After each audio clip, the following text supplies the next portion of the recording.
오늘은 누가복음 46번째 시간입니다. 요한은 누구이며 교회는 누구인가? 라는 제목으로 누가복음 7장 24절에서 30절까지의 말씀을 전하도록 하겠습니다. 오늘 본문에 대한 평행 본문이 마태복음에 존재합니다. 우리가 요한이 제자들을 보낸 그 이후의 이야기들이 마태복음에도 동일하게 있는데 마태복음 11장 7절에서 14절까지가 오늘 본문의 평행 본문인데요. 거의 비슷해요. 거의 비슷한데 마태복음이 조금 요한에 대해서 선지자 엘리야로서 확정하고 강조하는 것 그런 것들이 조금 부각이 되어 있고, 그리고 누가복음은 이제 29절과 30절 말씀이 마태복음에 없는 그런 구절이 좀 추가가 되어 있습니다. 그래서 이런 차이점들이 있는데 저희들이 오늘 누가복음 본문이기 때문에 그 차이를 통하여서 누가복음의 강조점을 좀 배우면서 우리가 말씀을 듣도록 하겠습니다. 먼저 저번 시간에 저희들이 설교를 했던 것처럼 요한의 제자들을 통하여서 요한이 질문을 했었죠. 예수님에게. 예수님이 그 분이 맞습니까? 그 오실 그분이 맞습니까? 메시아입니까? 라고 했을 때 예수님의 대답은 내가 바로 그이다 라는 대답을 하셨죠. 그렇게 대답을 하시고 나로 인해서 실족하지 않는 자가 복이 있다 라고 하면서 복을 다시 한번 재정의해 주셨어요. 그러니까 예수님이라는 복의 근원에 대해서 저희들이 다시 한번 생각해 볼 수 있었던 시간이고, 그리고 오늘 본문은 이제 요한이 떠난 이후에, 요한이 보낸 제자들이 떠난 이후에 지금 예수님이 무리에게 요한에 대해서 말씀해 주시는 장면이 나오죠. 그러니까 이거는 여기 무리라는 것은 기본적으로 어떤 사람들이냐면요, 예수님이 궁금해서 나온 사람들도 있고, 이건 단순한 호기심이죠. 그리고 그 안에는 모든 것을 버리고 예수님을 따랐던 베드로 같은 사람들도 있고요. 그러니까 지금 굉장히 스펙트럼이 넓은, 그리고 이 무리 안에는 어쩌면은 예수님을 시험 들게 하고 그의 말을 꼬투리 잡기 위해서 예수가 어떻게 하는가, 어떻게 말하고 어떻게 행동하는가를 이렇게 보고하기 위해서 온 바리새파 혹은 율법학자들이 첩자들도 있을 수 있습니다. 그러니까 무리라는 것은 불특정 다수를 상대로 예수님이 얘기하시는 장면인 것입니다.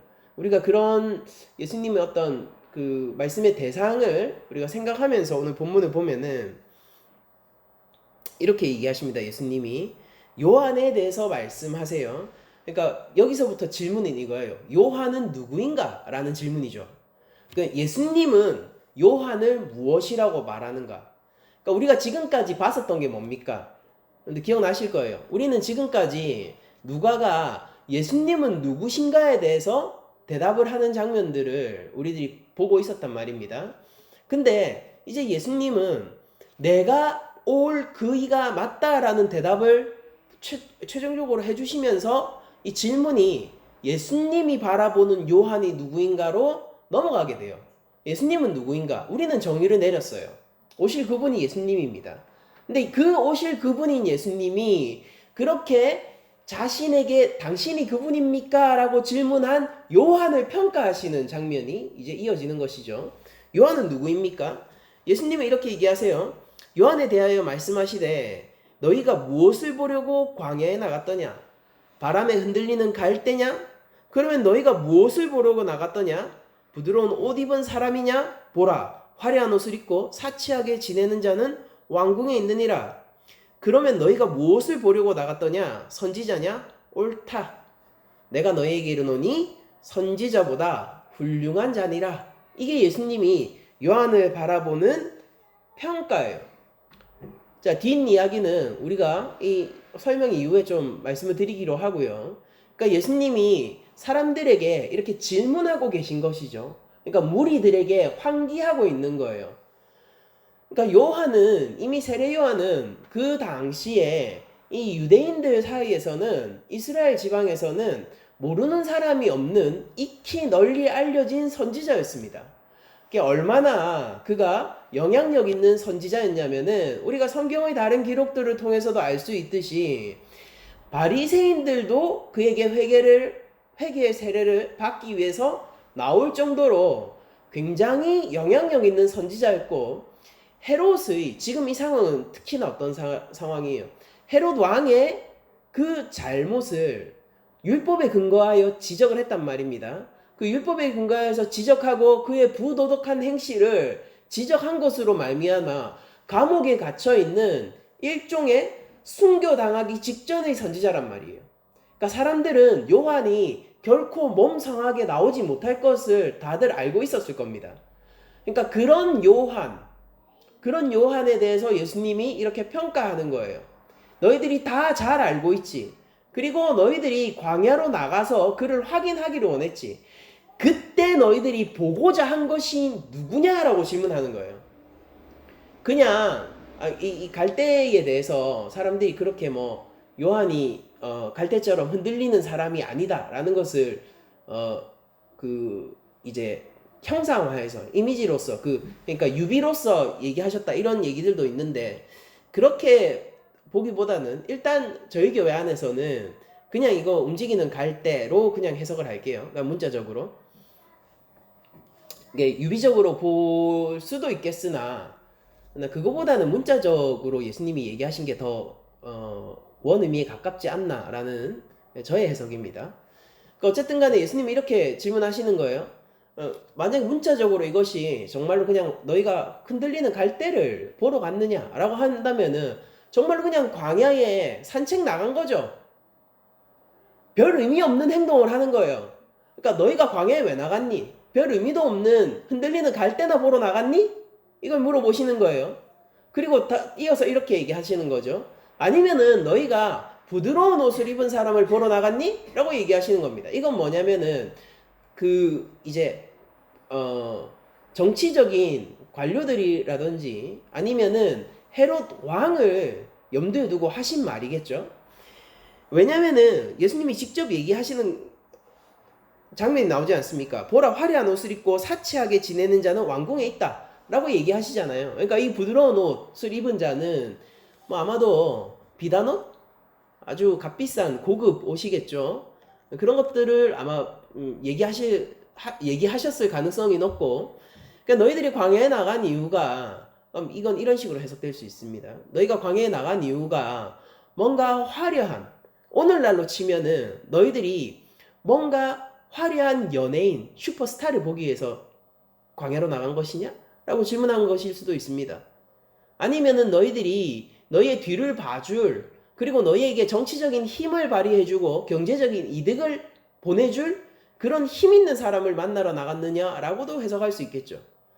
아무튼 우리들이 이런 다양한 해석 속에 있지만은 어쨌든 간에 예수님께서는 이 둘 모두 요한을 정의할 수 있는 단어가 아니다라는 거 얘기하시는 것만은 확실합니다. 요한은 의미 없는 사람이 아니에요. 그냥 길가 지나가면서 아무 때나 볼 수 있는 흔들리는 갈대 같은 사람이 아닙니다. 그러니까 더 나아가서 요한은 사람들에게 경제적인 이득을 주거나 아니면은 요한이 특별히 뭐 무슨 연예인 스타 같은 사람이라서 사람들이 사모하는 마음에 한번 봐야지 그러면서 나간 것도 아니라는 거예요. 그는 화려함과는 거리가 멀고 그는 부유한 자와도 거리가 멀고 그의 생활은 초라했지만은 그러나 사람들이 광야로 몰리고 굳이 요한에게 나간 이유가 따로 있다는 것입니다. 왜냐면은 요한은 선지자이기 때문이에요. 요한은 선지자예요. 예수님이 바라보는 요한은 누구냐? 선지자입니다. 그런데 예수님은 요한에 대해서 선지자 중에서도 선지자라는 아주 고평가를 하시는 것 같습니다. 봐라, 선지자냐? 옳다, 맞다. 근데 요한은 선지자보다 크다라고 얘기하면서 선지자 중에 선지자요, 가장 뛰어난 선지자다라는 얘기를 하시는 것 같아요. 그러니까 예수님이 선지자보다 크다라고 얘기하시는 게 얘는 그러니까 선지자를 넘어선 다른 누구야 라고 얘기하는 그런 의미는 아니고요. 우리 한국어에도 그런 표현법이 있잖아요. 와, 무슨 뭐 이렇게 우리가 소양 같은 가수들 보면은 와, 저 가수는 완전히 다른 차원이야 이런 얘기 하잖아요. 그게 가수가 아니라는 소리가 아니라 가장 뛰어난 가수다 이런 얘기를 하는 것처럼 선지자보다 큰 이다 라는 거는 요한이 선지자가 아니다, 선지자의 범주를 이미 초월했다 이런 얘기를 하는 게 아니라 가장 최고의 가장 뛰어난 그런 선지자다 라고 예수님이 얘기를 하시는 겁니다. 그러면서 예수님이 말라기 3장 1절이죠. 말라기의 말씀을 인용하시면서 이렇게 얘기하세요. 기록된 바, 이게 말라기 3장 1절에 기록된 바라는 것입니다. 기록된 바, 보라 내가 내 사자를 네 앞에 보내노니 그가 네 앞에서 내 길을 준비하리라 한 것이 이 사람에 대한 말씀이라 라고 되어 있어요. 그러니까 요거는 말라기 전체가 선지자 엘리야를 내가 다시 보내겠다. 그리고 말라기 마지막 구절이 어떻게 끝나느냐면은 그가 그러니까 자녀의 마음을 아버지께로 돌이키고 아버지의 마음을 자녀에게로 돌이키는 역할을 해줄 거야. 즉 타락하고 버림받은 이스라엘 백성과 진노 가운데서 위험한 그 이스라엘 백성과 하나님과의 관계를 다시 회복시킬 가교, 즉 중간자적인 이 중보자의 역할을 할 엘리야를 내가 보내줄 거다라고 약속하면서 구약시대가 맞춰진단 말입니다. 그러니까 사람들이 당연히 누구를 기다렸겠습니까? 엘리야를 기다렸어요. 유독 사람들이 이 선지자 엘리야라는 말에 강하게 반응했던 것은 그들이 가지고 있는 성경, 즉 구약이죠. 그들이 가지고 있는, 그때는 그게 성경 전체예요. 그들이 가지고 있는 성경의 마지막 구절이 엘리야를 기다려라 라는 구절이기 때문이에요. 여러분들 우리가 가지고 있는 성경의 마지막이 무엇이죠? 주 예수여 오시옵소서예요. 그러니까 우리에게 예수를 기다린다라는 것이 큰 의미가 있잖아요. 근데 그때 당시 유대인들은 말라기, 그들이 가지고 있는 성경 전체예요. 당시에 신약은 쓰여지지 않을 때니까 마지막 그 하나님의 명령이 뭐냐면은, 그 약속이 뭐냐면 내가 엘리야를 보내줄 거니까 그거를 기다려라. 그때가 되면 너희와 내가 이 관계가 아버지와 자녀로서 회복될 거다라는 얘기를 해주셨기 때문에 엘리야라는 것은요, 단순히 수많은 모세와 같은 선지자들 중 하나가 아니라 그들 입장에서는 굉장히 간절한 선지자였단 말입니다. 하나님을 모시고 올 바로 그 메시아, 하나님이 바로 그 엘리야를 통해서 오실 거거든요. 그러니까 그들에게 엘리야라는 이름이 굉장히 중요했었던 것이죠. 그러니까 누가는 이것이 이방인들을 대상으로 쓰여진 것이기 때문에 그런 엘리야 이름이 강조되지 않지만은 우리가 평행 본문인 마태복음 본문을 보잖아요. 그럼 요한이 바로 그 엘리야다라는 것을 예수님이 말씀하셨다는 것을 강조하여서 기록합니다. 그러면은 요한은 선지자 중에서 가장 뛰어난 선지자겠죠. 왜냐면은 요한이 가장 뛰어난 선지자가 될 수 있는 이유는 그 시대적인 특수성에 있는 거예요.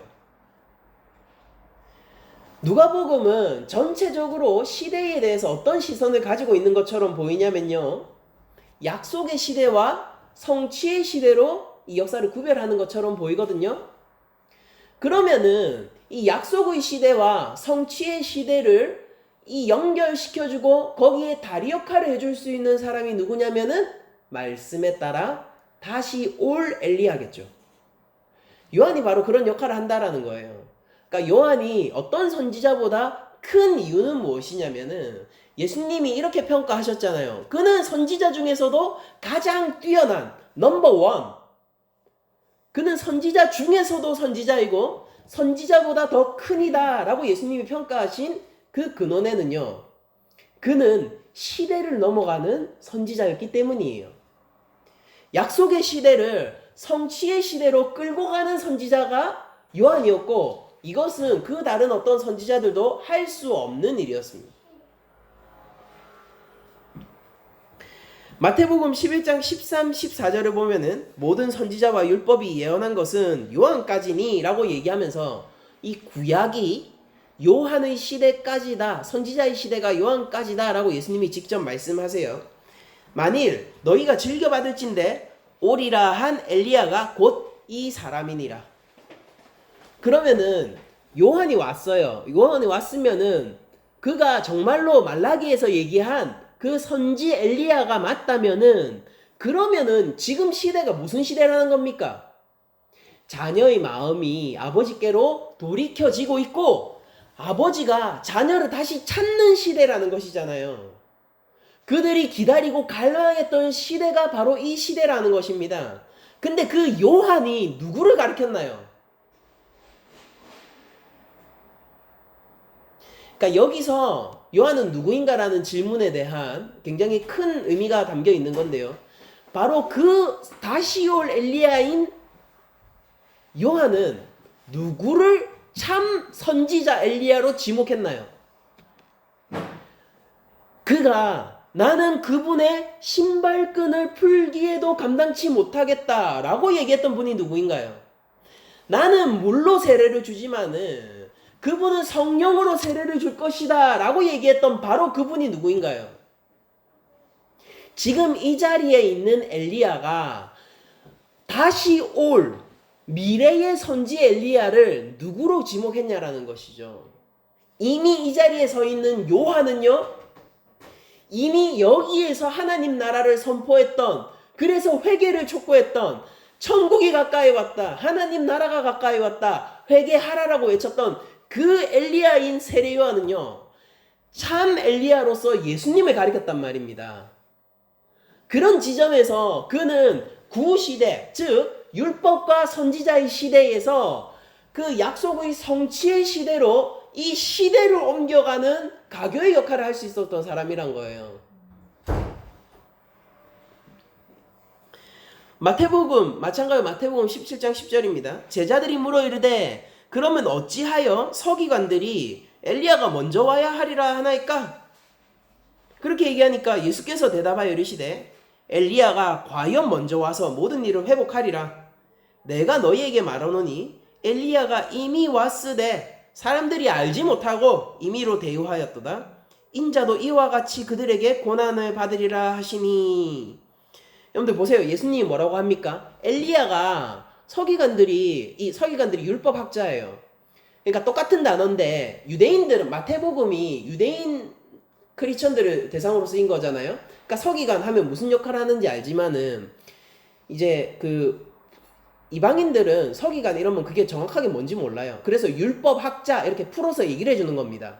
율법 선생, 율법학자 이런 식으로 얘기를 해주는 건데 아무튼 이 그 율법사들이 자꾸 엘리야가 먼저 와야 된다, 엘리야를 기다려야 된다, 엘리야가 와야 된다 이렇게 얘기하니까 그게 무슨 말입니까? 예수님한테 물어봤어요.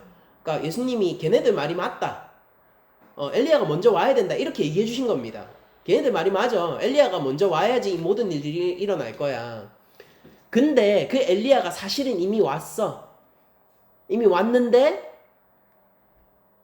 그들이 알아보지 못하고 버림받았다. 근데 나도 그럴 거야. 나도 그럴 거야. 그럼 지금 이미 이 땅에 온 엘리야와 예수님은 자신을 겹쳐서 얘기하고 있는 것이죠. 엘리야가 지금 여기 있다니까 이미 와 있어. 근데 엘리야인지 아무도 못 알아보고 그를 버렸어. 죽였어. 세례 요한입니다. 죽였어. 근데 나도 그럴 거야. 라고 얘기하면서 이미 이 땅에 있는 엘리야를 지금 예수 그리스도 자신과 겹쳐서 얘기해 주시고 있단 말입니다. 마태복음 17장 13절 그제서야 제자들이 예수께서 말씀하신 것이 세례 요한인 줄을 깨닫더라. 예수님은요, 이 요한을 보면서 이렇게 얘기하는 거예요. 그가 말하는 것이 옳다라고 얘기하는 겁니다. 그가 말하는 것이 옳다. 요한은 우리가 앞서 본 장면에서 분명히 예수님을 향하여서 온전히 알지 못한 채 우리가 다른 일을 또 기다려야 되는 건 아니죠. 이렇게 안타까운 심정으로 일종의 의심이라고 얘기를 해야 될까요? 당신이 그분 맞으시죠? 이 절절한 마음으로 질문을 했던 사람이잖아요. 이 제자들이 그 얘기를 하고 나니까 예수님이 요한이 누구인가를 얘기하면서 비록 요한이 그런 질문을 했지만은 그러나 요한의 말이 옳다라고 얘기하는 거예요. 지금 오늘 본문 장면이.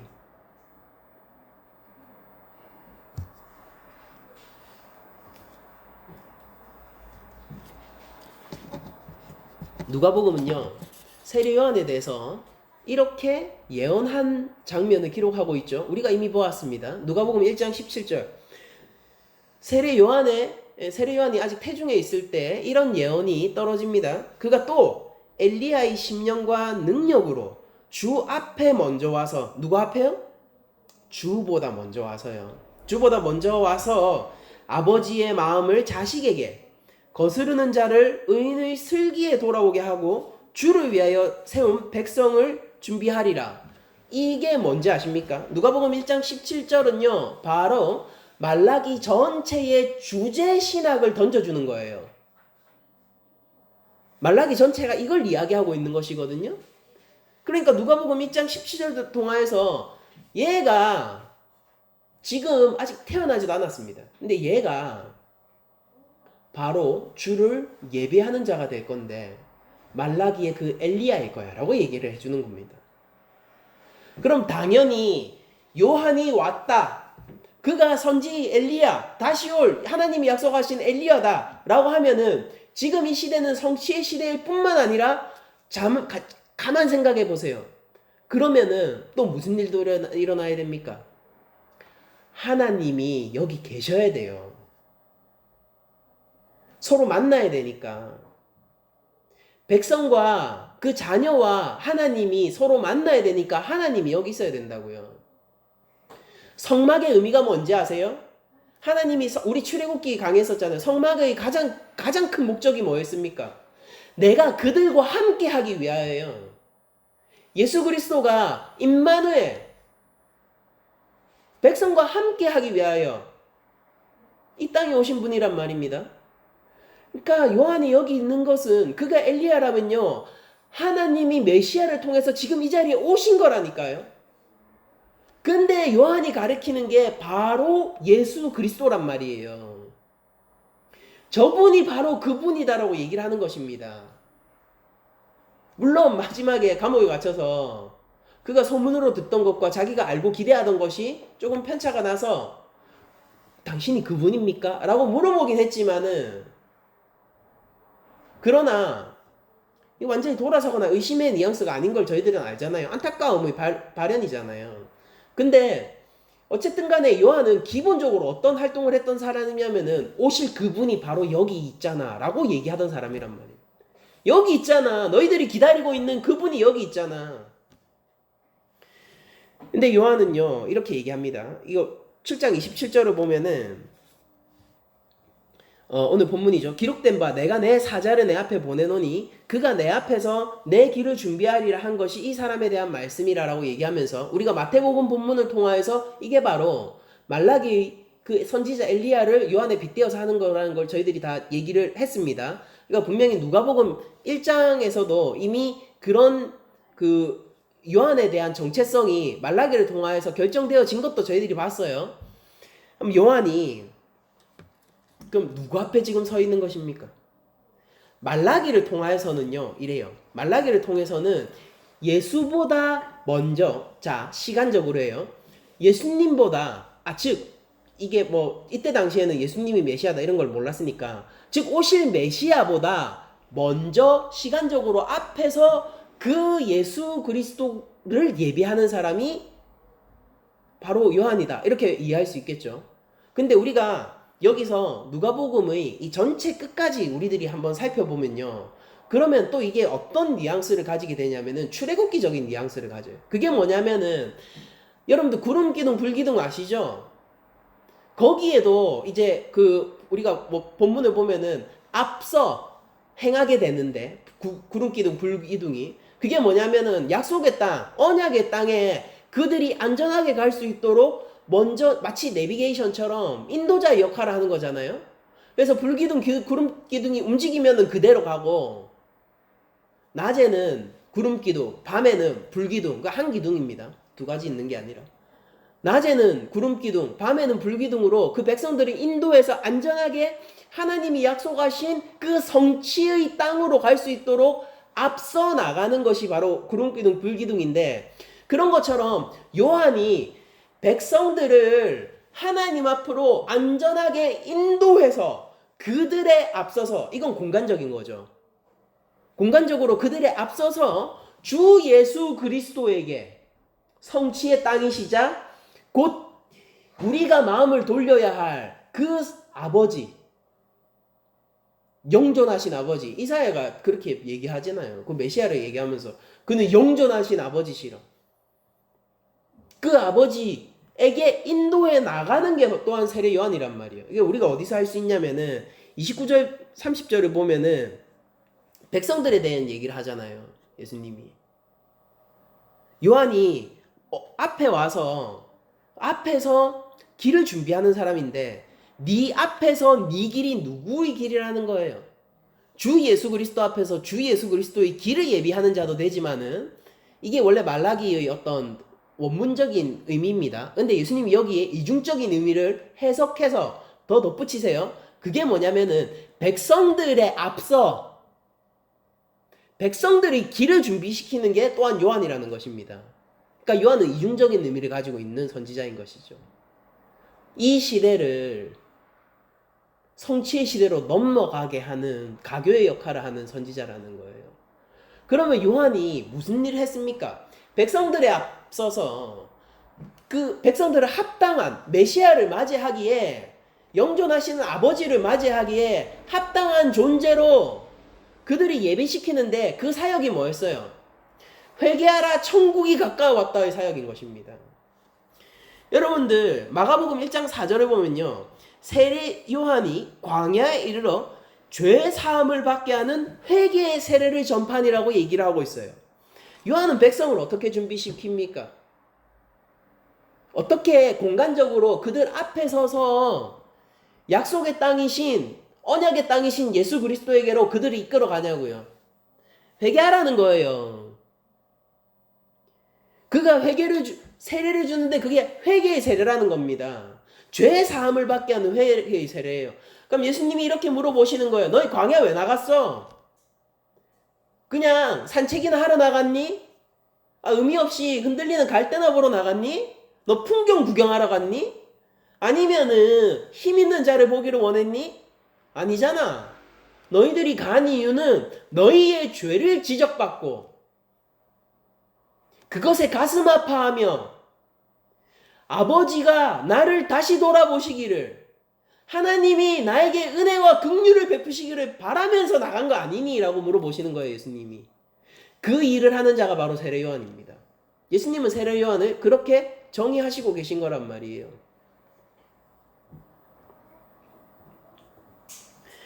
마찬가지로 누가복음 1장 76절 이하가 세례 요한에 대한 또 다른 예언인데, 이 아이여 네가 지극히 높으신 이의 선지자라 일컬음을 받고 주 앞에 앞서가서 그 길을 준비하며 주의 백성에게 그 죄사함으로 말미암는 구원을 알게 하리니.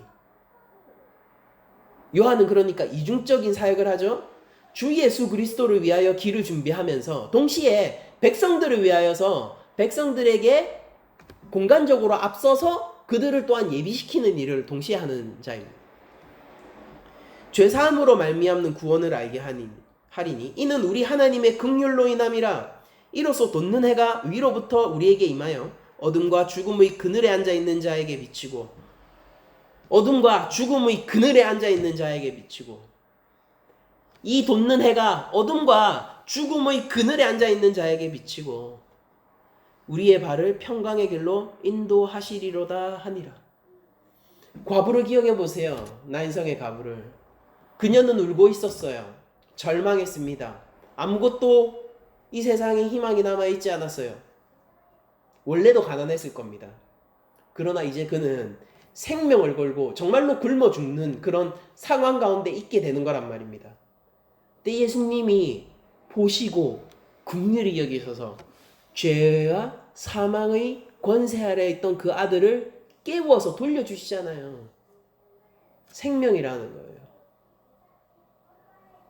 저에게도 자녀가 있지만은 제 자녀가 죽었을 때 차라리 내가 죽고 내 아들이 살 수 있다면 저는 100번 물어봐도 100번 그 길을 다 선택할 거예요.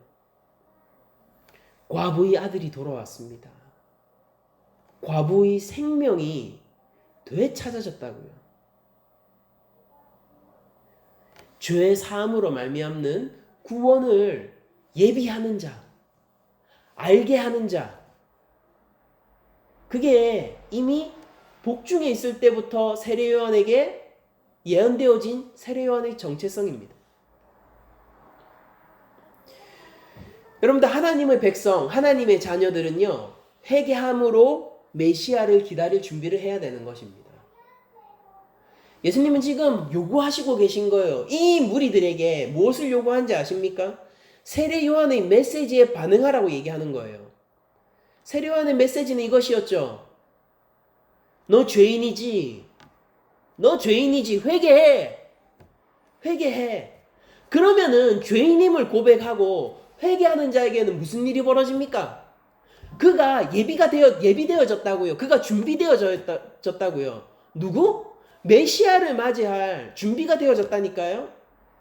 요한의 메시지에 반응해 죄인임을 인정하고 죄가 발각될 때 그것으로 말미암아 가슴을 찢고 회개하고 메시아가 주실 회복과 권능을 기다려라고 얘기하는 겁니다.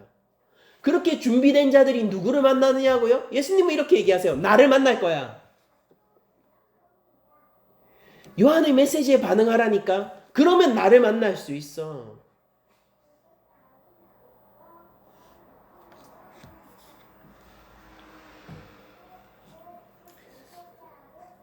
(28절의) 말씀은 그런 측면에서 굉장히 의미심장합니다. 내가 너희에게 말하노니 여자가 낳은 자 중에 요한보다 큰 자가 없도다. 그러나 하나님의 나라에서는 극히 작은 자라도 그보다 크니라 하시니. 근데 이것도 마찬가지로 이거 뭐 세례 요한이요. 그러면은 하나님의 나라에서 가장 작은 자로서 하나님 나라에 들어가지 못한다. 그런 얘기를 하는 게 아니라 예수님은 지금 이 세례 요한을 얘기하는 거예요. 지금 이 세례 요한은 뭐 어떤 요한입니까? 제자를 보내서 질문한 요한이잖아요. 그리고 지금 회개의 세례를 계속해서 전파하고 있는 요한이잖아요. 그러니까 아직 이 요한은 어느 시대에 있는 겁니까? 약속의 시대에 있고 불투명하게 모든 것을 다 알지 못하는 시대 가운데 있는 사람이라고요. 근데 이 시대 가운데 있는 사람 중에서는 요한보다 큰 사람이 없어요. 눈이 흐리고 다 눈이 나갔는데 거기서 요한이 제일 선명하게 봐요. 누구를? 오실 메시아를. 제일 큰 사람이라고요. 그런데 하나님 나라에서는요, 그 요한보다 작은 사람이 없을 거라고요. 주 예수 그리스도를 선명하게 알게 될 거라는 것입니다. 요한은 그러면 못 가느냐? 아니요. 하나님 나라 가면 세례 요한은 여전히 더 큰 이겠죠.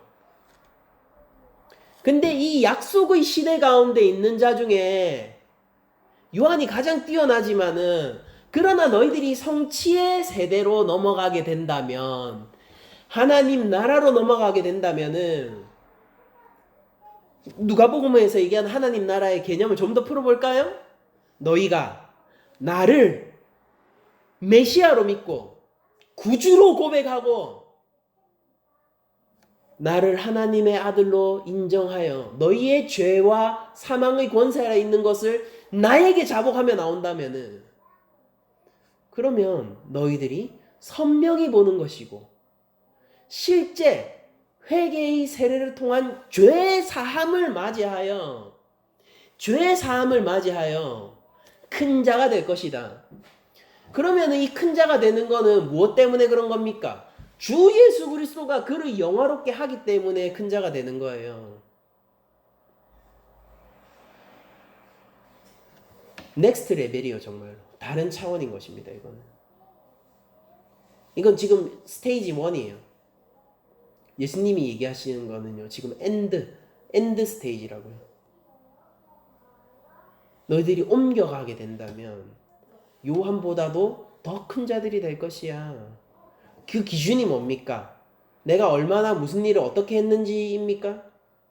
누가복음의 문맥을 따라서 살펴보세요. 그걸 얘기하는 게 아니잖아요. 내가 그 백부장의 종을 회복시켜 주는 것처럼 회복시켜 주면, 내가 너희들의 눈을 뜨게 해서 너희들이 선명하게 볼 수 있게 되면, 너희들이 죽어 있을 때 내가 긍휼히 보고 다가가 손을 잡고 이제 잠에서 깨어나 일어나라라고 얘기한다면, 죽음을 잠이라고 부를 수 있는, 그것을 하찮게 여기는 유일하신 그 하나님의 권능이 너희에게 임하게 된다면은, 그러면은 그것이 하나님 나라이고, 하나님 나라에서는 요한보다 작은 자가 없어. 무리들이 무슨 도전을 받고 있는 것입니까? 말했죠. 예수님이 지금 무리에게 얘기하시잖아요. 거기에는요, 바리새인부터 호기심에 나온 자에서부터요, 예수님 모든 것을 버리고 예수를 따른 자까지 있단 말이에요. 그 무리에게 예수님이 이렇게 얘기하는 거란 말입니다. 하나님 나라에는 요한보다 작은 자가 없어. 지금까지 요한을 끊임없이 긍정하셨죠, 예수님은. 그렇지 않습니까? 끊임없이 긍정하셨어요. 그런데 왜 마지막에 요한을 부정하는 것처럼 예수님이 얘기하시죠? 사실은 요한을 부정하는 게 아니라요, 요한의 그 메시지를 더 강화시켜 주시는 겁니다. 그러니까 각기 자신의 죄를 내어놓고 회개하여 나를 만날 준비를 하라는 것입니다.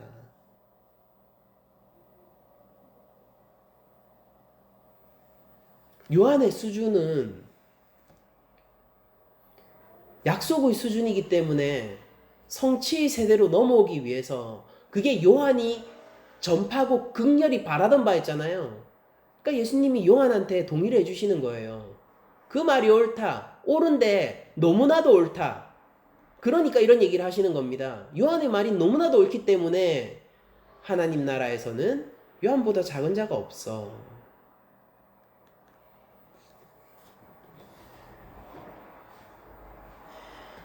예수님은 이미 우리에게 이런 얘기를 하셨죠. 나로 인하여, 그러니까 하나님 나라 이미 왔다 라고 얘기해놓고, 그거 성취됐어, 구약에서 얘기하는 거 이미 성취됐어 라고 얘기해놓고, 나로 인하여 실족하지 않는 게 복이다 라고 선언하셨잖아요. 그리고 나서 이렇게 얘기하시는 거잖아요. 하나님 나라 지금 여기 있는데, 나로 인해서 실족하지 않는 자가 들어가는 나라가 바로 하나님 나라고, 내가 곧 그 나라의 통치자이며, 그리고 너희들은 그 하나님 나라를 받기 위하여 요한의 메시지에 동의를 해서 합당한 회개와 정직한 영혼을 보여. 그러면 내가 너를 높이겠다. 그러면 내가 너를 영화롭게 하겠다. 내가 너를 회복시켜 줄 것이고, 너를 보게 할 것이며, 선명히 보게 할 것이다. 내가 너를 걷게 하되 달리게 할 것이다.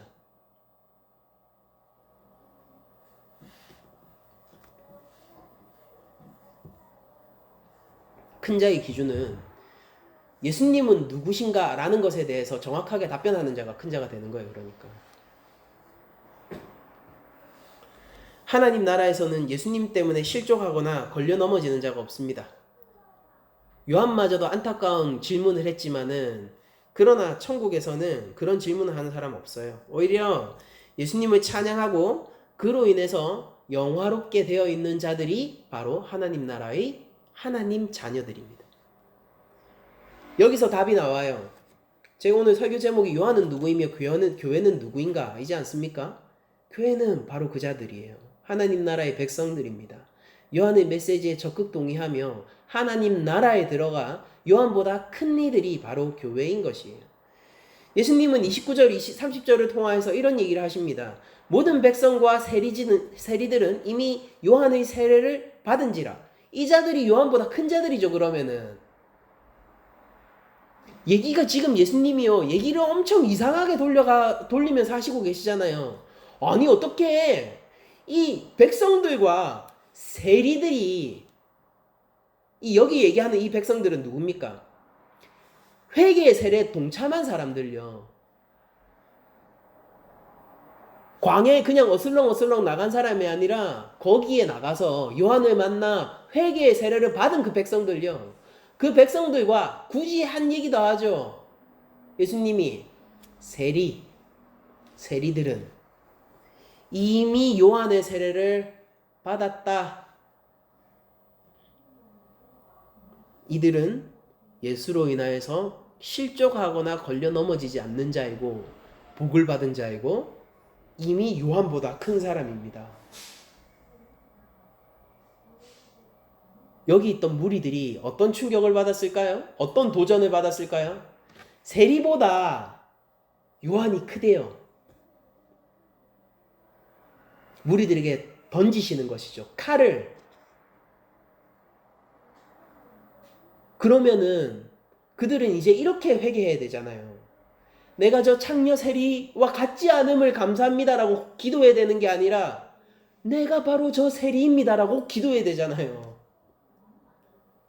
그 유대인들의 마음이 어땠을까요? 그 무리들의 마음이 어땠을까요? 아니, 바리새인들은 그렇다 쳐도 예수님을 모든 것을 버리고 예수님을 쫓았던 제자들은 마음이 어땠을까요? 바로 저 세리가 나입니다라고 고백해야 되다니 나는 예수님의 제자인데 말이에요.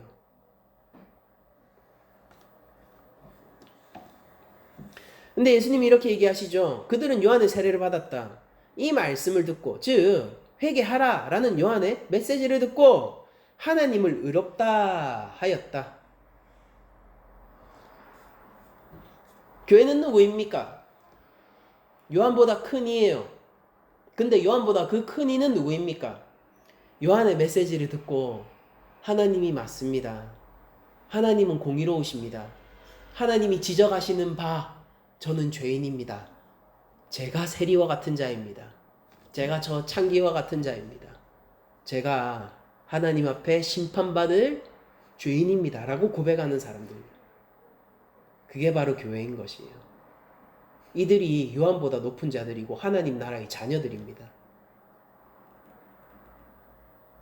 그러나 바리새인과 율법 교사들은 누구보다도 말씀을 가까이 하고 말씀을 상고하며 하나님 말씀이 내 삶의 지표라고 믿는 그들 말입니다.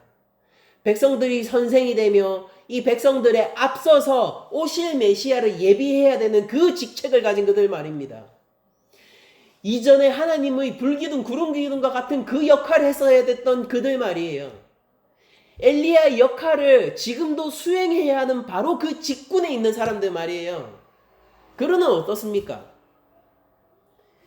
바리새인과 율법 교사들은 그의 세례를 받지 아니하므로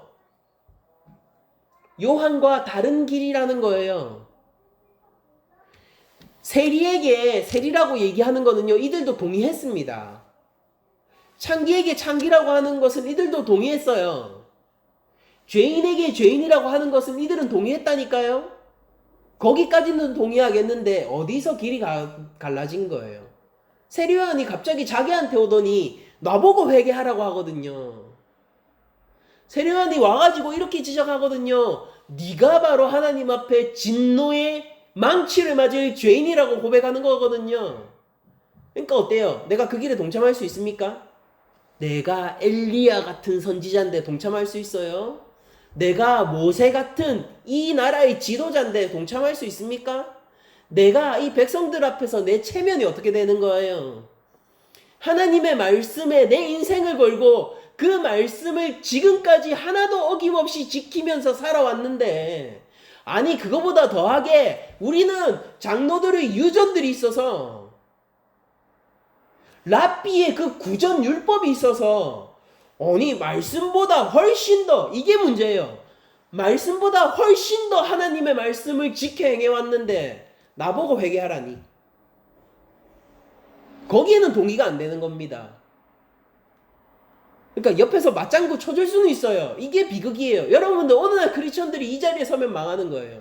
맞장구 쳐줄 수는 있어요. 저 동성애자들 블라블라블라 같이 하면 되죠.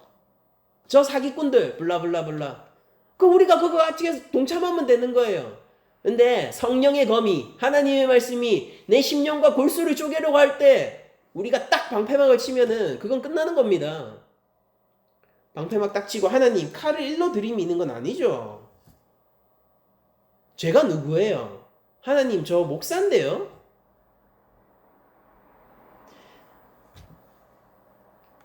그게 영혼을 망가뜨린다니까요. 성령의 검이, 말씀의 검이 우리 영혼과 심령을 향할 때 딱 방패를 치면서 이렇게 얘기하는 거예요. 하나님, 저 몰라요? 제가 이 교회 장로 30년이에요. 하나님, 저 몰라요? 제가 하나님 앞에 내 인생을 걸고 얼마나 많은 헌금을 했고 얼마나 많은 봉사를 하고 하나님, 제 인생을 하나님의 말씀에 걸은 거 아닙니까? 어떻게 저한테 이렇게 대하실 수가 있죠?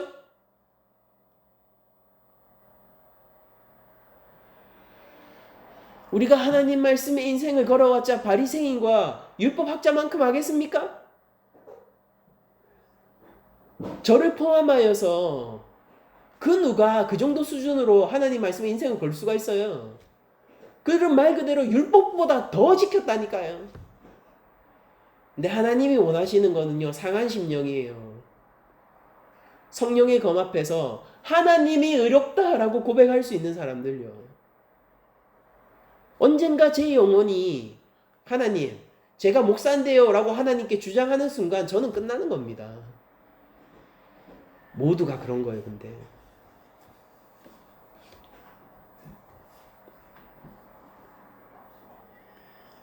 더 슬픈 것은 뭐냐면 예수님은 이 뒷말씀 속에 있죠. 그의 세례를 받지 아니함으로 그들 자신을 위한 하나님의 뜻을 저버리니라.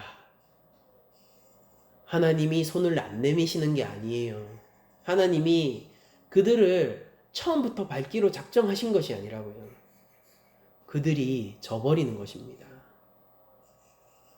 우리가 이 비참함 속에서 어떤 변명을 할 수 있을까요? 지금이야 체면 한두 개 지킬 수 있겠죠. 지금이야 하나님 앞에서 의로운 척 할 수 있겠죠. 그로 인해서 만족감이나 아니면 내 삶의 효능감도 얻을 수 있겠죠. 근데 그게 다 무슨 소용이겠습니까? 하나님이 책임을 물으실 때 변명할 수 없는 자리로 가는 것일 뿐입니다. 순간의 유익과 만족을 영원한 생명과 바꾸는 어리석은 자가 된다는 뜻이죠. 요한 앞에서는 두 가지 유형의 사람이 존재하죠. 백성과 세리입니다. 그리고 율법학자와 바리새인이에요. 이 두 가지 유형은 오늘날 교회에서도 하나님의 날카로운 성령의 검과 말씀 앞에 여전히 존재하는 두 유형입니다. 세리 요한은 죽고 없어요. 목이 잘렸죠. 그러나 하나님의 말씀은 없어지지 않고 우리에게 던져지고 우리의 영혼을 찌릅니다. 교회는 어떤 사람입니까? 요한은 누구이며 교회는 누구입니까? 여러분들 정말로 우리가 그 하나님의 찌르는 죄의 지적과 그 말씀 앞에서 하나님이 의롭습니다라고 얘기할 수 있어야 돼요. 하나님이 정의로우십니다. 하나님 지적이 맞습니다. 맞아요. 제가 죄인 중에 괴수입니다. 바울은 참으로 세례 요한보다 큰 이입니다. 우리 역시 하나님 나라에서 요한보다 큰 자들이어야 합니다. 요한을 본받는다? 멈추세요. 요한보다 큰 자가 되십시오. 하나님 앞에서 우리의 죄를 정직하게 바라보고 성령의 검이 우리의 골수를 쪼갤 때 우리가 오히려 그것을 기쁘게 여기고 이렇게 외치는 것이죠. 하나님이 정의를 가지고 내 안에서 실행하시고 계시는군요. 하나님을 찬양합니다.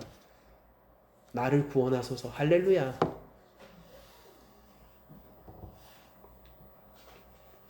예수님은 요한을 이렇게 정의해 주세요. 야, 너희 요한이 나를 의심했잖아. 근데 그래도 요한 말이 다 맞아. 요한 말이 다 맞아. 걔 선지자야. 걔가 엘리야라고. 그러니까 너희들이 약속을 기다려왔잖아? 그 약속의 때를 종결짓는 사람이 요한이야. 근데 요한이 뭐라고 하대? 회개해서 나를 맞을 준비를 하라고 했지. 내가 곧 성취의 시대를 여는 하나님 나라의 주인이며 안식일의 주인이며 내가 바로 하나님의 아들인 너희들의 구주가 될 예수 그리스도이다. 교회는 바로 그 메시지에 동의하는 사람들이에요. 우리는 세례 요한의 메시지에 반응하는 사람들입니다. 세례 요한이 옳다는 것을 알고 있는 사람들이에요. 그로 말미암아 예비되어지는 사람들입니다.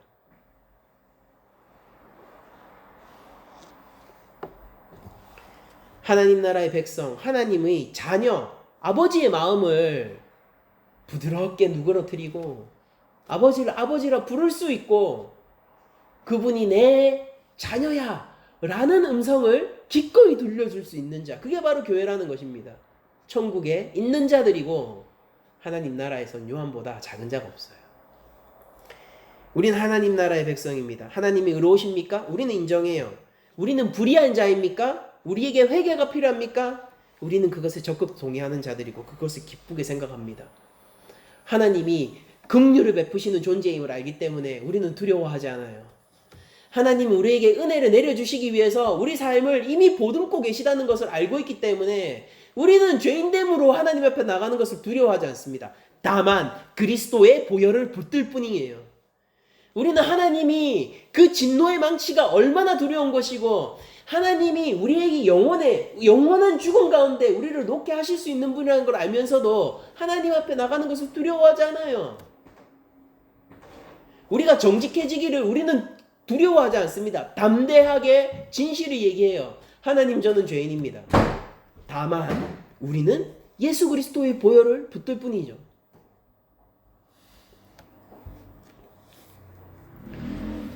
누가복음이 지금까지 물어왔어요. 예수님은 누구신가?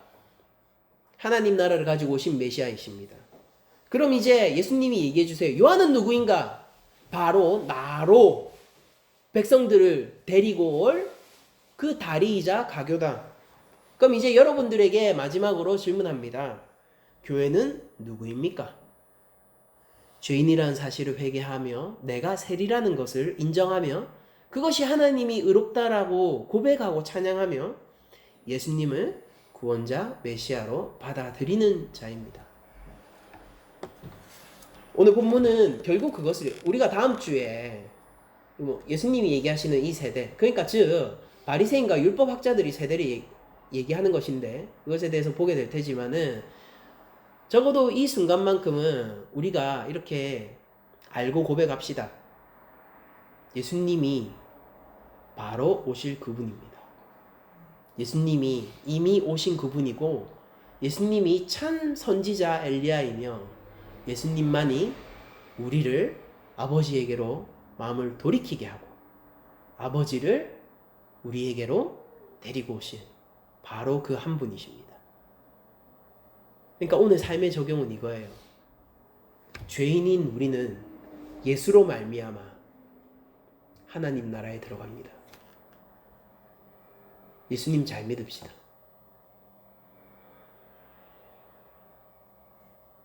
그러니까 삶의 적용이라 할 것도 없지만은 그러나 오늘 본문이 얘기하는 것이 그것입니다. 예수님만이 요한이 바라본 그분이며 예수님이 바로 우리가 믿고 의지할 우리의 구주이십니다. 여러분들 예수님을 잘 믿읍시다. 우리가 믿되 끝까지 믿고 우리가 주로 인하여 실족하는 자들이 아니라 오히려 주 안에서 나를 실족하게 하는 것들을 이겨내는 자들이 되었으면 좋겠습니다. 한 주간 우리의 믿음이 성령을 통하여서 더욱더 굳건해지고 우리가 넉넉히 이 세상을 이기는 자들이 되기를 축복하고 또 여러분들이 그것을 위해서 기도하기를 원하면서 모든 말씀을 마치도록 하겠습니다.